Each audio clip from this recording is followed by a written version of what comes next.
Utah Congressman Jason Chaffetz is chairman of the Oversight Committee and has been warning about this for years. So it is coming home to roost, I guess, at least in some aspects, maybe more so in the near future if this goes through. Jason, good to see you, Congressman. Welcome this morning. What do you think? Thanks for having me.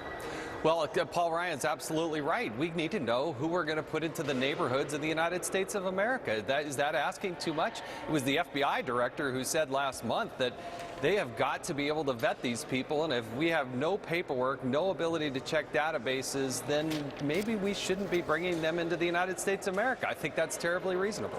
All right, let's listen to Loretta Lynch yesterday before the House Judiciary Committee. She has a very different take on how we're handling this. Let's watch.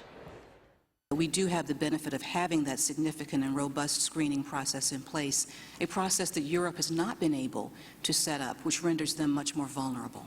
Well, I think we'll be vulnerable, too, when it comes to people from Syria when we can't get access to those databases because the country is in disarray.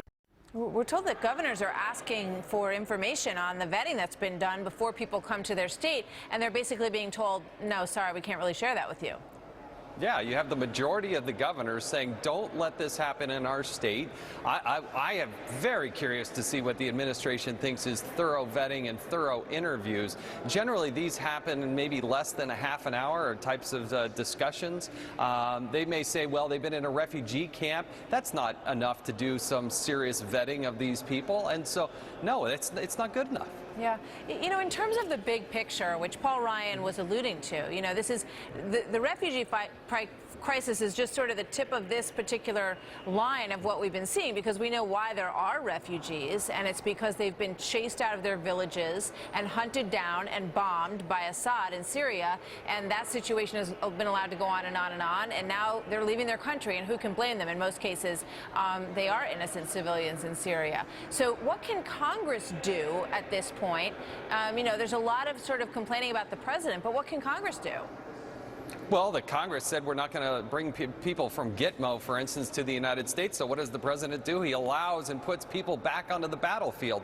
We put forward a bill, and then the president vetoes that bill, defense authorization bill, and cuts $5 billion out of that. And so Congress is doing a lot of things to now hold the administration accountable on making sure these people are properly vetted, and the president is fighting that. So we're going to have that discussion, but we're on the side of the American people here. And the other thing that needs to happen, Martha, we have to have an entry-exit program in the United States of America. That was one of the strong recommendations from the 9/11 Commission. It has never been implemented. The president should be doing that immediately. It's already current law.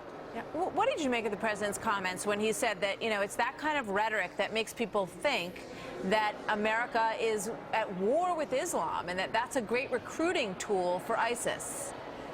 I'm not here to appease the rest of the world. I'm here to make sure that the United States of America is safe and secure. And that should be the president's first and foremost goal. A strong America. I believe in peace through strength. A strong America who had led out, not just leading from behind. If we had led out, if Secretary Clinton had done her job, if the president had done his job, we wouldn't have the degree of crisis that we have today. So he can only look in the mirror to say, gosh, we really didn't take care of business 5 years ago, and now look at the consequence. Congressman Chaffetz, thank you. Good to see you, sir. Thank you. All right, go back to Paris.